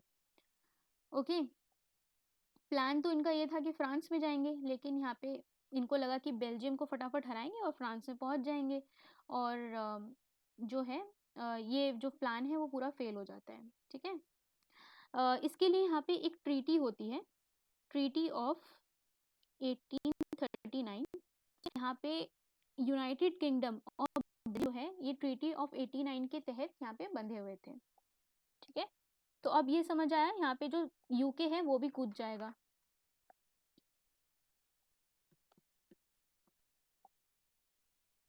मैम सब कितने क्यूरियस थे एक दूसरे को बचाने में। देखो, क्यूरियस इसीलिए थे क्योंकि यहाँ पे कोई फॉर्मल ग्रुप नहीं होता था। ठीक है, तो यहाँ पे जो ट्रीटी साइन हो रही है वो यहाँ पे ट्रांसपेरेंट नहीं है। यहाँ पे इन लोग को पता है कि कुछ ना कुछ यहाँ पे अग्रीमेंट हो रहा है जर्मनी के बीच में और ऑस्ट्रिया के बीच में, लेकिन क्या अग्रीमेंट हो रहा है ये किसी को नहीं पता। तो ऐसे में यहाँ पे हमेशा सस्पिशन, शक का माहौल जो है वो यहाँ पे क्रिएट होता है। तो जब यहाँ पे शक रहेगा यहाँ पे, तो दूसरा आपका क्या रहेगा कि दूसरी कंट्रीज भी अपने प्रोटेक्ट करने के लिए ट्रीटी साइन करेंगे। तो सब आपस में ट्रीटी साइन कर रहे हैं, लेकिन इनको ये समझ नहीं आ रहा भाई हमारा दोस्त कौन है, हमारा दुश्मन कौन है। सब यहाँ पे कंफ्यूज हो चुके हैं। ठीक है, परमानेंट यहाँ पे जो दुश्मन है वो जर्मनी और फ्रांस ही हैं, और लेकिन बाकी जो है यहाँ पे देख रहे हैं कि भाई ठीक है, मतलब जिस हिसाब से यहाँ पे प्रोटेक्ट करना है, जो भी हमने ट्रीटी साइन की, वो सब यहाँ पे वेगली चल रही हैं। ओके, अब यहाँ पे देखते हैं कि इसके बाद यहाँ पे यूएस की एंट्री कैसे होती है। अब 1917 में जब हम पहुँचेंगे, 1917 में जब हम पहुँचेंगे तो आपने देखा है कि वहाँ पे शुरू हो जाएगा रेवोल्यूशन रशिया में। ठीक है। तो रशिया जो है वो क्या करेगा, रशिया यहाँ पे जब यहाँ पे जार रूल जो है वहाँ पे चल रहा था, तो लेनिन जो है वो जार का जो रूल होता है वो यहाँ पे रशिया में उसको ओवरथ्रो कर देता है और वहाँ पे कम्युनिस्ट सरकार जो है रशिया में आपकी बन जाती है। अब सीधे सीधे ये यहाँ पे जो है कॉन्फ्लिक्ट किसके बीच में था, यहाँ पे ये कैपिटलिस्ट और आइडियोलॉजिकल आपका एक कॉन्फ्लिक्ट जो है वो आप देख सकते हो कि यहाँ पे यूएस की आइडियोलॉजी यहाँ पे कैपिटलिज्म की थी और एक कैपिटलिस्ट यहाँ पे कम्युनिज्म का यहाँ पे रिवोल्ट के कारण यहाँ पे एक राजा को जो है वो यहाँ पे हटा दिया गया है। ओके, अब ये पूरा जो यूरोप है, ये पूरा यूरोप जो है ये यहाँ पे कैपिटलिस्टिक आइडियोलॉजी, इंपीरियलिज्म और कैपिटलिज्म की आइडियोलॉजी से यहाँ पे पूरा बंधा हुआ है। मतलब यहाँ पे ये नहीं चाहते कि रशिया जो है अपनी कम्युनिज्म को लेके यहाँ पे इनके एरिया में आए, अभी भी नहीं चाहते हैं ना। अभी भी हम करंटली रिलेट कर सकते हैं कि यहाँ पे यूरोप जो है वो यहाँ पे स्केप्टिकल रहता है, नेगेटिव रहता है रिगार्डिंग रशिया, कि वो अपनी कम्युनिज्म की भावना हमारे वाले लैंड पे ना फैला दें। उस टाइम भी यहाँ पे क्या है कि यहाँ पे स्केप्टिकल थे ये लोग रशिया के खिलाफ। तो यहाँ पे इन जनरल आपका रशिया अपने उसमें ही परेशान था और जो रशिया को अपने इंटरनल अफेयर्स कंट्रोल करने के लिए यहाँ पे पूरा उसको यहाँ पे डील करना पड़ा था। ठीक है, तो यहाँ पे यूएस जो है वो एंटर करेगा जब रशिया जो है यहाँ पे छोड़ देगा। ठीक है, रेवोल्यूशन की वजह से यूएस के कारण यहाँ पे क्या रहेंगे एंटर करने के लिए। तो सबसे पहले तो यहाँ पे जब ये जो जर्मनी है, जर्मनी जब यहाँ पे बेल्जियम के थ्रू यहाँ पे एंटर कर रहा है फ्रांस पे अटैक करने के लिए, तो यहाँ पे ये बहुत ज़्यादा अत्याचार करते हैं। ठीक है, पूरा यहाँ पे जो एरिया है वो पूरा जला दिया जाता है, पूरा यहाँ पे बहुत ज़्यादा एट्रोसिटीज़, ह्यूमन राइट्स वायलेशन करने लगते हैं। तो यूएसए तो हमेशा it speaks for the human rights कि भाई कहीं पे भी अत्याचार हो रहा होगा, और अगर उसका वहाँ पे कोई जियो पोलिटिकल इंटरेस्ट है, क्योंकि अब यूएसए जो है यहाँ पे 120 साल हो गए हैं इसको और ये यहाँ पे स्ट्रॉन्ग बनने लगा है। ठीक है, तो कहीं ना कहीं यहाँ पे एक अपना आवाज़ जो है डोमिनेंस थोड़ी सी यहाँ पे दिखानी पड़ेगी, है ना। तो यहाँ पे यूएस के पास ये जो है मौका है कि हम जो है हम भी एज अ मेजर पावर दुनिया में दिखें। ओके, तो सबसे पहला कारण जो था यूएसए का यहाँ पे 1917 में इस वर्ल्ड वॉर को ज्वाइन करने के लिए, वो था यहाँ पे बेल्जियम। बेल्जियम के ऊपर यहाँ पे ह्यूमन राइट्स का यहाँ पे ये लोग अपना झंडा फहराते हैं कि भाई ये जो है अमेरिकन कॉन्स्टिट्यूशन किसको यहाँ पे प्रोपोगेट करता है, ये यहाँ पे सबके राइट्स के बारे में बात करता है। और दूसरा यहाँ पे क्या होता है कि यूएस में, अमेरिका में वहाँ के जो लोग होते हैं वो लोग भी वहाँ पे डिमांड करते हैं कि भाई बेल्जियम में देखो कितना अत्याचार हो रहा है। और जो अमेरिकी गवर्नमेंट होती है उसके ऊपर यहाँ पे प्रेशर बनने लगता है कि भाई हमें यहाँ पे जो है देखना ही पड़ेगा कि भाई कहीं आपके ह्यूमन राइट्स वायलेशन होते हैं। अभी भी आपने देखा है ना कि उनके कांग्रेस से कहीं ना कहीं बयान आ जाता है कि भाई कश्मीर में ह्यूमन राइट्स वायलेशन हो रहे हैं या फिर कहीं और आपके वायलेशंस हो रहे हैं, तो गवर्नमेंट पे प्रेशर पड़ता है। लेकिन अभी जो है वो टॉलरेबल है, लेकिन उस समय क्या है कि यहाँ पे गवर्नमेंट का प्रेशर जो है, नई नई आपका सुपर पावर है, तो गवर्नमेंट पे यहाँ पे उसको गवर्नमेंट को खुद भी अपना फ्लॉन्ट करने की ज़रूरत पड़ रही है। तो सबसे पहला रीज़न ये है। दूसरा आपकी जो है इकोनॉमिक इंटरेस्ट इन यूरोप। कहाँ पे? यूरोप में। यहाँ पे आपको पता है कि अमेरिका ने, वो कैपिटलिस्टिक कंट्री है, और ब्रिटेन और कहाँ पे? फ्रांस में उसने बहुत सारा पैसा जो है इन्वेस्ट करा इसने यूएसए में। तो अगर इस रीजन में यहाँ पे लड़ाई होगी और अगर यहाँ पे जर्मनी जीत जाता है, तो जो मार्केट रहेंगी कहाँ पे? आपकी फ्रांस में और आपकी ब्रिटेन में। ये मार्केट जो आपकी यहाँ पे जो इन्वेस्टमेंट यूएसए ने कर रखा है वो सारा डूब जाएगा। ठीक है, तो यूरोप में अपने इकोनॉमिक इंटरेस्ट की वजह से यहाँ पे यूएसए जो है वो यहाँ पे इसके अंदर कूदता है इस फर्स्ट वर्ल्ड वॉर में। समझ आ रहा है सबको यूएसए का यहाँ पे क्या मतलब क्या रोल है, यहाँ पे क्यों आ रहा है? बोलेंगे सब यहाँ पे बात कि ये इस वजह से ह्यूमन राइट्स वायलेशन की वजह से हो रहा है, मतलब वो सामने वाला चेहरा होता है, पीछे का चेहरा क्या है, इकोनॉमिक इंटरेस्ट, कि वहाँ पे हमने बहुत इन्वेस्टमेंट कर रखी है, हमारा पैसा डूब जाएगा, तो हमें वहाँ पे स्टेबल सिचुएशन चाहिए। अगर जर्मनी वहाँ पे आ गए तो जर्मनी तो यहाँ पे एकदम ये जो है इनको बर्बाद कर देगा, तो इसीलिए यहाँ पे उसको प्रोटेक्ट करने के लिए यहाँ पे ये सेकेंड रीजन होता है। ठीक है, अब तीसरा यहाँ पे होता है ये जो एक ये होती है, शिप होती है लूजतानिया, ठीक है, लूजितानिया, ये यूएसए की शिप होती है। ठीक है, सिविलियन शिप होती है, ये आम जनता इसके अंदर ट्रैवल कर रही होती है। जर्मनी क्या करती है, जर्मनी के पास ना सबमरीन्स होती हैं, तो जर्मनी क्या करती है, जर्मनी इसको कैप्चर करने की कोशिश करती है। अब यहाँ पे क्या होता है, जब ये यहाँ पे जर्मनी इसको कैप्चर करने की कोशिश कर रही है और यहाँ पे जर्मनी वार्निंग भी नहीं देती है, ठीक है, तो इससे क्या पता चलता है कि जर्मनी जो है वो यहाँ पे बहुत कंट्री है। ये यहाँ पे यूएस को यहाँ पे सिग्नल जाता है कि भाई जर्मनी को तो यहाँ पे कंट्रोल करना ही पड़ेगा, ये तो हमारी सिविलियन शिप जो यहाँ पे है उसको यहाँ पे कैप्चर करने की कोशिश कर रही है। ठीक है, तो जर्मनी यहाँ पे एक तरीके का बेवकूफ़ी भी दिखा रहा है, जिसकी वजह से यूएसए जो है यहाँ पे आ रहा है। एक तो यहाँ पे बेल्जियम के ऊपर बेफालतू में इन्होंने एट्रोसिटीज़ कर दी, दूसरा यहाँ पे लूजितानिया में यहाँ पे इनकी शिप को पकड़ रहे हैं बार बार, जो है मतलब उसको उकसा रहे हैं, तो एक तरीके की बेवकूफ़ी ही है यहाँ पे जर्मनी की, जिसकी वजह से यहाँ पे ये थर्ड रीज़न है कि यहाँ पे इनकी शिप को डुबाने की कोशिश जो है ये लोग करते हैं। इन लोगों ने बहुत अंडर एस्टिमेट किया था, लेकिन ये अग्रेसिव पावर को अगर कंट्रोल नहीं किया तो आगे चल के इनका नुकसान हो सकता है। ठीक है, चौथा रीज़न होता है यहाँ पे इनका सबमरीन वॉरफेयर। यूएस जो है वो हमेशा किसकी बात करता है, फ्री सी की बात करता है, यस है ना, क्योंकि सारा जो ट्रेड है वो यहाँ पे मैरीटाइम से होता है, ओशंस के साइड से होता है, सीज में होता है। यूएस जो है अब यहाँ पे अगर जो आपका जर्मनी है वो यहाँ पे सबमरीन नीचे पूरा घुमाने लगेगा तो फ्री ट्रेड हैम्पर नहीं होगी, फ्री ट्रेड हैम्पर होगी ना। यहाँ पे अगर ये लोग अपनी सबमरीन को रोज जाके घुमाने लेके जाएंगे तो यहाँ पे जो यूएस है वो यहाँ पे सचेत होगा। जिस तरीके से अभी यहाँ पे क्या होता है, चाइना घुमाता रहता है अपनी सबमरीन्स को, तो यूएसए जो है उसको सस्पिशन के साथ देखते कि भाई क्यों यहाँ पे घुमा रहे हो तुम, यहाँ पे we speak for freedom of navigation UN clause के अकॉर्डिंग। अब यूएस खैर अभी अभी का फिनोमिना है, लेकिन उस समय भी जो है फ्री ट्रेड का यहाँ पे कैपिटलिस्ट कंट्री जो है वो यहाँ पे सपोर्ट करेगी। तो अब तो यहाँ पे ये यूएस के खिलाफ ही हो गया कि ये जो है अब यूएस की इंटरेस्ट और सोवेरेनिटी पे बात आ रही है, उनके इंटरेस्ट जो है यहाँ पे जर्मनी की वजह से खराब हो रहे हैं। ओके, पांचवा यहाँ पे रहता है, ये होता है जिमरमैन टेलीग्राम। ठीक है, ये क्या होता है, ये आपको पता है कि जर्मनी एंड मैक्सिको एक साथ बनाते हैं हाँ अलायंस, हाँ यूएसए घुसेगा तो उस पर अटैक कर देंगे।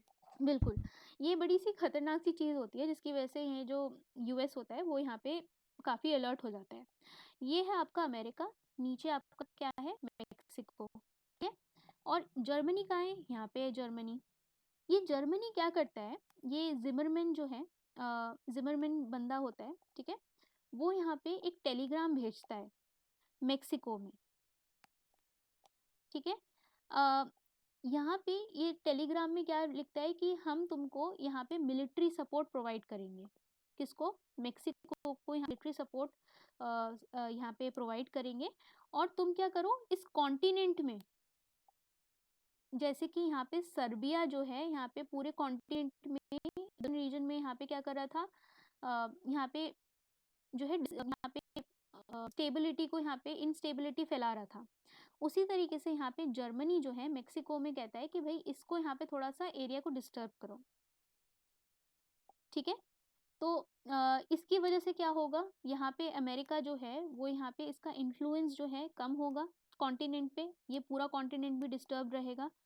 लेकिन ये क्या होता है, इधर इस मेक्सिको से पहुंचने से पहले यहाँ पे यूएस के हाथ ये जो है टेलीग्राम लग जाता है, और यूएसए जो है यहाँ पे उसको पता चल जाता है और उसको ये लोग डिकोड कर लेते हैं कि भाई ये पूरा जो है, इसको हम बोलते हैं जिमरमैन टेलीग्राम, ठीक है।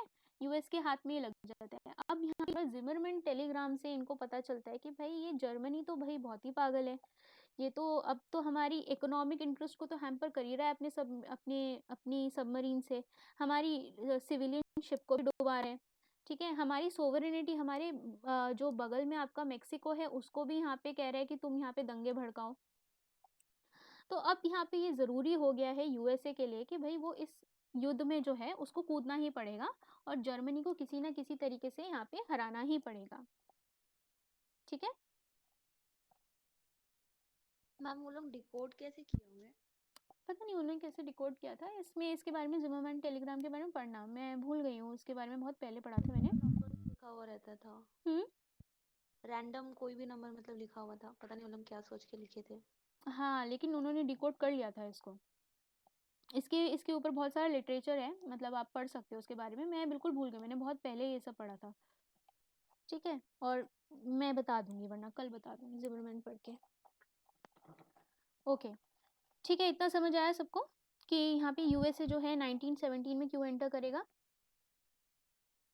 Yes ma'am. ओके, ठीक है। तो यहाँ पे देखो रशिया जो है वो यहाँ पे एग्जिट मार रहा है और इसके एग्जिट में आपका जो यूएस के ट्रूप्स हैं वो यहाँ पे यूरोप में आएंगे और यहाँ पे जो युद्ध है वो किसके फेवर में जाएगा? एक तो ट्रिपल एंस था और एक ट्रिपल एंटेते था, तो एंटेते के फेवर में आपका जो युद्ध है जाएगा। आपके एंटेते के उसमें कौन सी कंट्रीज थी? आपका ब्रिटेन था, फ्रांस था, ठीक है, और रशिया था। तो रशिया तो अब जा चुका है, रशिया की जगह कौन आ रहा है? यूएसए। यूएसए एकदम क्लाइमेट कंट्री है, इकोनॉमिक पावर है, और यहाँ पे ये जो कंट्रीज हैं भाई, इटली इतना कुछ खास है नहीं, जर्मनी है, इटली बल्कि अभी फर्स्ट रहेगा, उसके बाद फिर बाद में अपने वो पूरा चेंज कर लेगा सेकेंड वर्ल्ड वॉर में, ठीक है। तो जर्मनी के साथ यहाँ पे इटली है और आपका कौन सा था? ऑस्ट्रिया था। तो ये लोग तो बेचारे वैसे ही परेशान है, ठीक है। तो यहाँ पे जर्मनी के पास कॉलोनीज नहीं है, तो वो वैसे ही यहाँ पे वो है। ओके। मैम एक डाउट है। हाँ। मैम अभी आपने बताया ट्रिपल एटेट में हम्म। उसमें जर्मनी रहता है, ऑस्ट्रिया रहता है और इटली रहता है। हम्म। फिर हम स्टार्टिंग में देखे थे कि वो सेंट्रल पावर में जो लोग मतलब वर्ल्ड वॉर वन लड़ते हैं, तो उसमें हम्म। इटली का नाम नहीं था, उसमें ऑटोमन एम्पायर।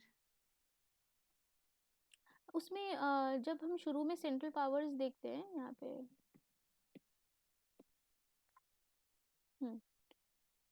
हाँ, तो इटली इसमें जो है वो एज ए मिडिल कंट्री ही सपोर्ट करता है, ठीक है। वो मतलब वो बहुत स्विंग स्टेट है इटली, ठीक है। मतलब अभी देखो वो इनके साथ रहेगा, सेंट्रल पावर को वो सपोर्ट करेगा, इसमें नाम नहीं है तो मतलब ये नहीं कि यहाँ पे वो नहीं है, इटली भी है, ठीक है।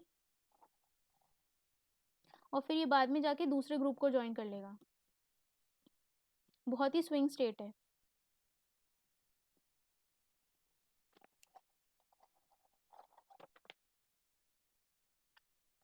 ओके। मैम हाँ दीदी।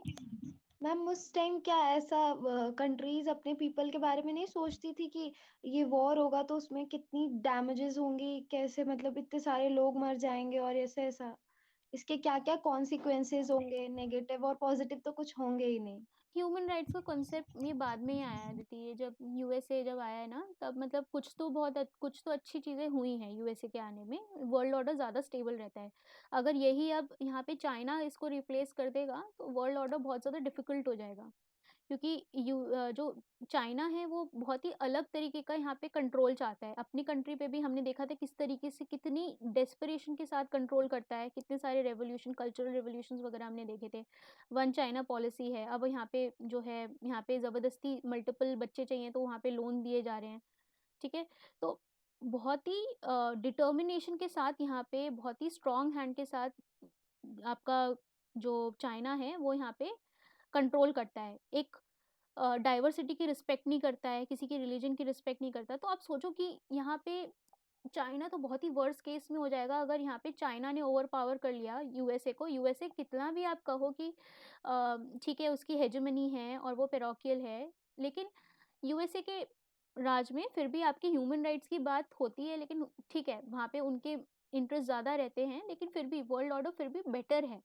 जो पहले हम देख रहे हैं ये वाली सिचुएशन से पहले, और जो हम अब आने वाले टाइम में हम देखेंगे चाइना अगर ओवर पावर करता है तब, ठीक है। तो बीच वाला सिचुएशन जब यूएस एग्जिस्ट कर रहा है तो it is still much better, और उससे पहले तो कुछ यहाँ पे ह्यूमन राइट्स की बात ही नहीं हो रही है, ठीक है। जब यहाँ पे 45 में यहाँ पे जब सेकेंड वर्ल्ड वॉर खत्म होगा तब थोड़ा सा आप कहोगे कि यहाँ पे इंटरनेशनल ऑर्गेनाइजेशंस बनने शुरू होंगे, और थोड़ा सा यहाँ पे पीस स्टेबिलिटी वाला जो चीज़ें हैं वहाँ पे बात होनी शुरू होगी। अभी तो यहाँ पे कोई बात ही नहीं करना चाहता है, लोगों को तो ये लोग ऐसे कीड़े मकोड़ों की तरह यूज़ कर रहे हैं, ठीक है। तो कुछ यहाँ पे किसी के राइट्स नहीं है, यहाँ पे मेनली मोनार्कीज हैं। स्टेट्स का कॉन्सेप्ट जो है वो यहाँ पे ज़्यादा कुछ एग्जिस्ट कर नहीं रहा है। तो स्टेट के सब्जेक्ट्स होते हैं, सब्जेक्ट्स की भी यहाँ पे कोई कदर नहीं है। Yes ma'am. हाँ, ओके। अब देखो यहाँ पे क्या हो रहा है कि बल्गेरिया जो है इस पूरे दौरान कोर्स, इस पूरे वॉर में क्या रहेगा, यहाँ पे बल्गेरिया जो है ये यहाँ पे आर्मिस्टिस के लिए यहाँ पे बोलेगा कि भाई हम यहाँ पे जो है निकल रहे हैं इसको, और हमें यहाँ पे पीस करनी है। तो बल्गेरिया जो है वो शांत बैठ जाएगा। टर्की और ऑस्ट्रिया जो है ये यहाँ पे सरेंडर कर देंगे, क्योंकि टर्की में भी आपका ये टर्की में आपको पूरा सरेंडर वगैरह हो जाएगा, ठीक है। और ये पूरे अपना सरेंडर करने के बाद यहाँ पे धीरे धीरे जो है यहाँ पे हारने लगेंगे। फिर जर्मनी में क्या होगा, जर्मनी में जो ये आपका विलियम, केसर विलियम जो है, ठीक है, केसर विलियम नहीं, ये सेकेंड विलियम जो है ये आपका जो है इसमें पूरा यहाँ पे रेवोल्यूशन हो जाएगा, और ये हॉलैंड में भाग जाएगा, ठीक है। तो मोनार्की जो है ओवरऑल यहाँ पे जब ये भाग जाएगा विलियम टू, मोनार्की पूरी अबॉलिश हो जाएगी, ठीक है। यहाँ पे आपका रिपब्लिक गवर्नमेंट आने लगी। रिपब्लिक गवर्नमेंट क्या होता है, what do you mean by Republic?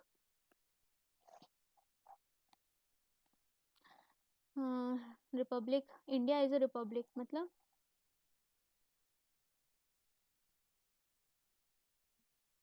Republic का मतलब होता है, बोलो बोलो, कोई बोलना चाहता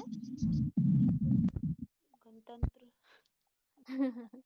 गणतंत्र, हाँ, लेकिन उसका मतलब क्या होता है, कॉन्सेप्ट्स पे हमेशा ध्यान देना, ठीक है। कि आपका सोवरेनिटी का मतलब क्या होता है, रिपब्लिक का मतलब क्या होता है, सेक्युलरिज्म का मतलब क्या होता है, ये तो प्रियम्बल वाले शब्द हैं, इनका एक एक वर्ड क्लियर होना चाहिए। सोशलिस्ट का मतलब क्या होता है? हो सकता है कि जो कंट्री है वो इनडायरेक्टली मतलब वहाँ के लोग चलाएंगे। नहीं, एग्जैक्टली रिपब्लिक का मतलब होता है कि आपका जो हेड ऑफ स्टेट है वो आपका इलेक्शन से आएगा, ठीक है। मतलब हमारा अगर इंडिया रिपब्लिक है तो मतलब इंडिया का हेड ऑफ स्टेट कौन है, प्रेसिडेंट, ये आपका इलेक्शन से आएगा, चाहे वो इनडायरेक्ट से आए या फिर वो डायरेक्ट से आए, that is not a point. ये जो हेड ऑफ द स्टेट है वो अगर यहाँ पे आ रहा है इलेक्शन के थ्रू, ठीक है, लोग इलेक्ट कर रहे हैं, तो वो आपका क्या होगा, रिपब्लिक होगा। जो यूके आपका क्या रिपब्लिक कहलाएगा?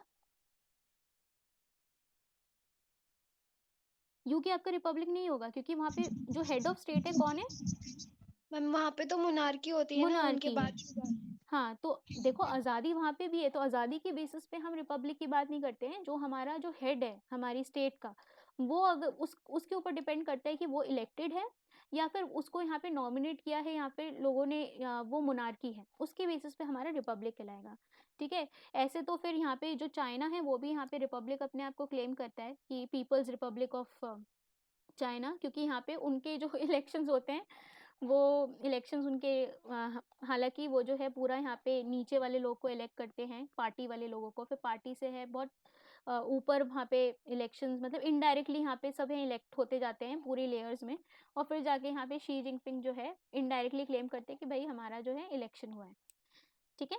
तो उनका भी फिर वो लोग भी रिपब्लिक क्लेम कर लेते हैं। अब ये जो है जर्मनी चला गया, यहाँ पे ये भाग जाता है हॉलैंड में, और new democratic regime had to sign in Germany armistice on November 11 1918। अब देखो यहाँ पे क्या होगा, यहाँ पे बहुत कमज़ोर राजा जो कमज़ोर यहाँ पे लीडर रहेगा उसको ये लोग बिठाएंगे वहाँ पे, और इससे यहाँ पे ट्रीटी ऑफ वर्साइली साइन करी जाएगी। अब बेचारा जर्मनी जो है वो यहाँ पे हार गया है, ठीक है, पूरा यहाँ पे रेवोल्यूशन वगैरह हो गया है, कोई यहाँ पे लीडर जो है वो समझ नहीं आ रहा है इसको, और यहाँ पे जो है ये लोग अब एक कॉन्फ्रेंस बुलाया जाएगा, अब इसको सरेंडर करवाएंगे कि आओ जर्मनी, बहुत आतंक तुमने मचाया, अब तुमको यहाँ पे हम घेरते हैं ज़रा। अब बेचारा जो नया लीडर बना है ये तो भाग गया, जो नया लीडर बना है उसको बेचारे को यहाँ पे पूरा साइन करना पड़ेगा। तो इसी के बेसिस पे ये साइन करेगा, इसी को बाद में जब हिटलर होगा आएगा तो वो ये कहेगा ये इसने इस बंदे ने जाके ट्रीटी ऑफ वर्साइली साइन की थी, ये ही दुष्ट है। और ये भी बेचारा क्या करे, ये लोग ये तो नया नया अपॉइंट हुआ है, ये भी अपनी जो ट्रीटीज है ये साइन कर लेगा। ठीक है, तो अब यहाँ पे क्या होगी, यहाँ पे होगी पेरिस पीस कॉन्फ्रेंस। ठीक है, अच्छा इटली का यहाँ पे जो बीच में था, इटली का ये जो है ये जाके जब यहाँ पे हारने लगते हैं, जब उसको लगता है कि यूएसए एंटर कर गया है, तो इटली अपना जो है दल बदल लेता है। ठीक है, यहाँ पे जो है इन बड़ी कंट्रीज के साथ आ जाता है। मैम यहाँ पे भी होना चाहिए एंटी डिफेक्शन लॉ। हाँ, इटली जो है वो मतलब अपना एक उस टाइम अपना पूरा ग्लोबल वो दिखाना चाहता था कि भाई हम भी बड़े हैं, हमारी भी कंट्री है, ऐसे इस टाइप का वो जहाँ पे भी उसको एडवांटेज मिलता था वो वहाँ पे चला जाता था। तो वो लोग they will keep on changing the course. तो जो ये है उसके साथ आ जाता है, यूएस वाले ग्रुप के साथ ये इटली जो है वो बाद में हो जाता है। ठीक है, अब देखो यहाँ पे बहुत ही इम्पोर्टेंट कॉन्फ्रेंस होगी जो कि एक तरीके का मतलब ऐसे हिस्टोरिकली बहुत ही इम्पोर्टेंट है। मतलब अगर हम इंटरनेशनल ऑर्गेनाइजेशंस पढ़ते हैं तो उसके लिए यहाँ पे ये जो पूरा कॉन्फ्रेंस है ये बहुत इम्पोर्टेंट है। तो अब यहाँ पे बुलाई जाती है पेरिस पीस कॉन्फ्रेंस। ठीक है, यहाँ पे आपकी 4 बिग कंट्रीज रहेंगी। 4 बिग कंट्रीज कौन सी रहेंगी, जो जीती हैं ऑफकोर्स। ठीक है, अभी मैंने बताया आपका एक इटली भी होगा इसमें, और आपका कौन सा होगा, फ्रांस होगा, ब्रिटेन होगा, तीसरा कौन सा था, यूएस था। कंट्री रहेंगी, और ये भी इसको बेचारे को अभी इग्नोर करेंगे इस पूरे कॉन्फ्रेंस में, क्योंकि भाई तुम तो यहाँ पे स्विंग स्टेट हो, तो इसको ज़्यादा यहाँ पे इम्पोर्टेंस नहीं दी जाएगी। उसकी वजह से ये अगले वॉर में क्या होगा, ऑपोजिट साइड में चले जाएगा कि इन लोगों ने मेरा ईगो हर्ट किया है। ठीक है, तो इटली की यही कहानी रही है, ये बेचारा इधर उधर करता ही रहेगा। तो ये इसको यहाँ पे बहुत सारा कुछ इनाम नहीं मिलेगा जीतने का, तो फिर ये अगले उसमें इन लोग के खिलाफ जर्मनी के साथ हो जाएगा। ठीक है, तो इटली जो है, इटली जापान और जर्मनी, उनका अलग अलायंस बनेगा सेकेंड वर्ल्ड वॉर में अभी इनका। अब देखो यहाँ पे अलग अलग ट्रीटी साइन होंगी, सब अपनी अपनी कंडीशंस लेके आएंगे। ट्रीटी ऑफ वर्साइली जो है सबसे फेमस ट्रीटी है, कहाँ साइन हो रही है, पेरिस पीस कॉन्फ्रेंस में साइन हो रही है, और यहाँ पे ये जर्मनी के साथ साइन हो रही है। ठीक है, 10 मिनट और ले रही हूँ मैं। ठीक है, इज इट ओके, हमारा पूरा खत्म कर रहे हैं। Yes ma'am. Okay, yes ma'am. ठीक है। ट्रीटी ऑफ वर्साइली जो है जर्मनी के साथ यहाँ पे साइन होगी। ये बाकी ट्रीटीज इतनी इंपॉर्टेंट नहीं है, लेकिन बाकी सबके साथ भी यहाँ पे ट्रीटीज जो हैं यहाँ पे साइन हो रही हैं, जो भी यहाँ पे हारी हुई कंट्रीज हैं। ठीक है, बल्गेरिया आपने देखा, ऑस्ट्रिया जो देखा था, हंगरी भी जो देखा था, लेकिन सबसे ज़्यादा यहाँ पे किस पे इम्पैक्ट करा जाएगा वॉर का, जर्मनी। क्योंकि जर्मनी जो है वो यहाँ पे ज़बरदस्ती सबके साथ वॉर कर रहा है, यूएस के साथ जाके यहाँ पे भिड़ रहा है सबके साथ। यहाँ पे जर्मनी, फ्रांस के ऊपर इसने अटैक कर दिया था, बेल्जियम को इसने हरा दिया था। ठीक है, और ज़बरदस्ती ऑस्ट्रिया की भी मदद कर रहा है वहाँ पे पूरा इंस्टेबिलिटी क्रिएट करने में। इसीलिए यहाँ पे जर्मनी पे ये लोग इतना यहाँ पे हैवी कंडीशंस लगाने की कोशिश करेंगे कि आगे जो जर्मनी है वो इतना वीक रहे, और उसको यहाँ पे जो है यहाँ पे उठने का दोबारा मौका नहीं मिल पाए। ठीक है, अभी हम यहाँ पे देख ले रहे हैं ब्रीफली कि यहाँ पे इन लोगों ने पेरिस पीस कॉन्फ्रेंस में क्या बात करी थी। बीच में जो है यहाँ पे आपकी बहुत सारी चीज़ें जो हैं वो स्टार्ट होंगी, इसके इम्प्लीकेशंस बहुत इंपॉर्टेंट हैं कि यहाँ पे ये ट्रीटी ऑफ वर्साइली साइन करने से यहाँ पे क्या होता है। तो बीच में आपका एक मैंडेट सिस्टम भी आएगा।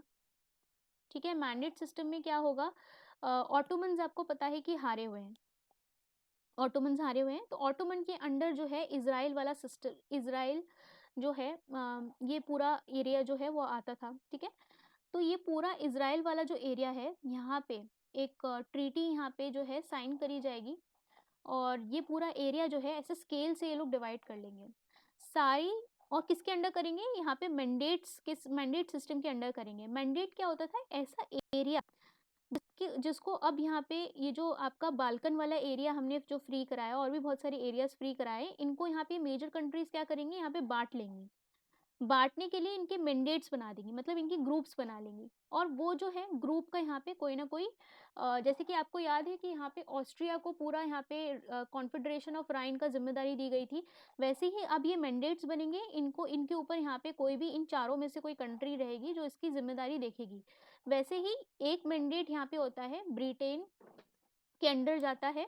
कौन सा मैंडेट? यहाँ पे जाता है इजराइल वाला मैंडेट, ठीक है।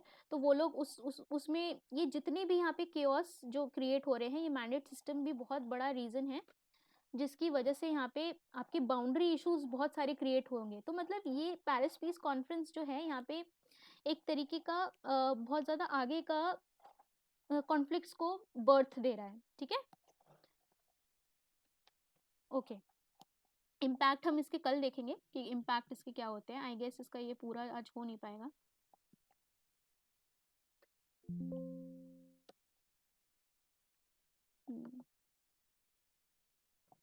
ठीक है, पेरिस पीस कॉन्फ्रेंस में आपको इसी तरीके से यहाँ पे बता देती हूँ कि क्या इसमें हुआ था। ठीक है, अब देखो पेरिस पीस कॉन्फ्रेंस जो होती है यहाँ पे आपका इमर्जिंग कंट्री जो पावरफुल सबसे निकल के आता है वो आपका होता है यूएसए। तो यूएसए जो है यहाँ पे बहुत ही फेमस, यूएसए की तरफ से यहाँ पे एक बंदा आता है, उसको हम बोलते हैं वुड्रो विल्सन, ठीक है। एक मिनट, हाँ ठीक है। तो अब देखो 4 कंट्रीज हैं, 4 कंट्रीज कौन सी हैं? एक यहाँ पे फ्रांस है, एक यहाँ पे ब्रिटेन है, एक आपका इटली है, एक आपका यूएसए है। ओके, ये 4 कंट्रीज हैं। 4 कंट्रीज में यहाँ पे जो आपका एक बंदा होता है क्लीमेंट शू, क्लीमेंट शू, ठीक है, यू है ये क्लीमेंट शू, ये फ्रांस से होता है। और अब आपको पता होगा कि यहाँ पे फ्रांस और जर्मनी की जो लड़ाई थी, यहाँ पे अब फ्रांस लेगा बदला, समझ आ रहा है? यहाँ पे अल्सास लॉरेन का बदला लेना था ना यहाँ पे।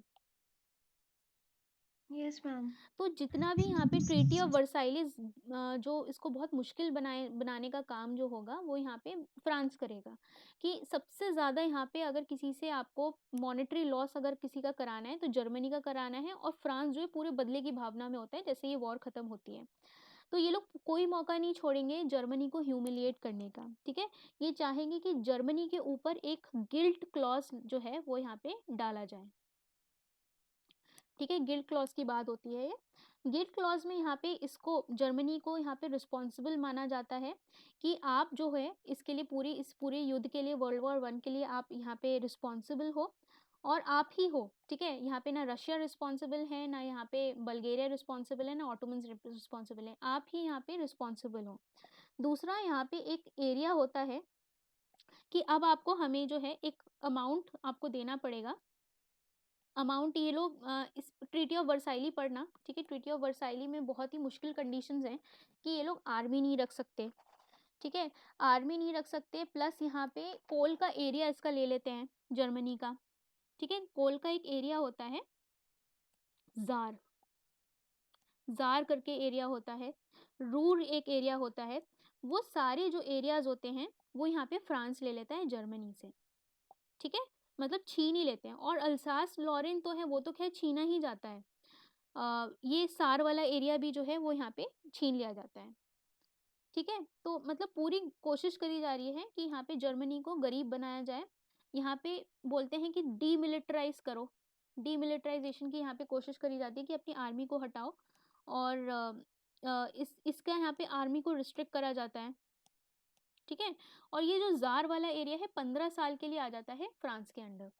तो पूरा यहाँ पे इतनी तरीके से ये इतनी बुरी तरह यहाँ पे जर्मनी को ये लोग ह्यूमिलिएट करेंगे ट्रीटी ऑफ वर्साइली की वजह से कि यहाँ पे जर्मनी में यहाँ पे हाइपर इन्फ्लेशन वगैरह हो जाएगा, और जर्मनी में बहुत सारी मुश्किलें जो हैं वो आती जाएंगी। उसकी वजह से फिर बाद में हम देखेंगे कि यहाँ पे हिटलर जैसे लोग जो हैं वो यहाँ पे पैदा होने लगे, उन लोग को एक नेशनलिस्टिक भावना मिलने लगी कि हमारे साथ तो बहुत बुरा हुआ है अतीत में और फ्रांस से हम बदला लेंगे। तो एक ये जो है इसका इम्प्लीकेशन देखेंगे हम कि क्या हुआ। दूसरा, यहाँ पे ब्रिटेन क्या करेगा, जो ब्रिटेन है आपका, ब्रिटेन में आपका कौन है, एक लॉर्ड जॉर्ज है, ठीक है। ये थोड़ा सा ओल्ड और मेच्योर होता है, और इसको यहाँ पे ये थोड़ा सा ये यहाँ पे जर्मनी का मार्केट देखता है, कहता है कि ठीक है कोई बात नहीं, जर्मनी ने यहाँ पे लड़ाई किया लेकिन कोई बात नहीं, हम थोड़े से काइंड होना चाहते हैं। तो ये यहाँ पे फिर भी जर्मनी के लिए यहाँ पे थोड़ा काइंडनेस के साथ देख रहा था, क्योंकि ये जर्मनी आगे चल के एक मार्केट बन सकती थी ब्रिटेन के लिए। तो he has a soft point towards Germany. लेकिन यहाँ पे ये थ्रेट किसको देखते हैं? रशिया को देखते हैं। तो रशिया जो है यहाँ पे क्या करेगा, यहाँ जो ब्रिटेन है वो यहाँ पे रशिया से डील करेगा। फिर इटली में यहाँ पे क्या होता है, इटली को यहाँ पे, इटली में ऑरलैंडो होता है, ऑरलैंडो, इसको यहाँ पे इंपॉर्टेंस ही नहीं दी जाती, कहते हैं कि ठीक है चुपचाप कोने में बैठ जाओ तुम। और बेसिकली यहाँ पे इसको इतनी रिस्पेक्ट नहीं दी जाती है, और इसके कारण क्योंकि यहाँ पे इसका ह्यूमिलिएशन होता है, इटली में भी हम देखते हैं कि डिक्टेटरशिप मुसोलिनी वगैरह जो है वो आपके आने लगते हैं इस कारण। ठीक है, यहाँ पे आ रहा है इटली, यहाँ पे आएगा मुसोलिनी। तो ये जो कंट्रीज यहाँ पे ह्यूमिलिएट हो रही हैं इस पेरिस पीस कॉन्फ्रेंस में, वो आगे का रास्ता क्लियर कर रही है 10-20 साल के बाद। यूएसए में यहाँ पे बेचारा भला आदमी है, कौन? Woodrow Wilson.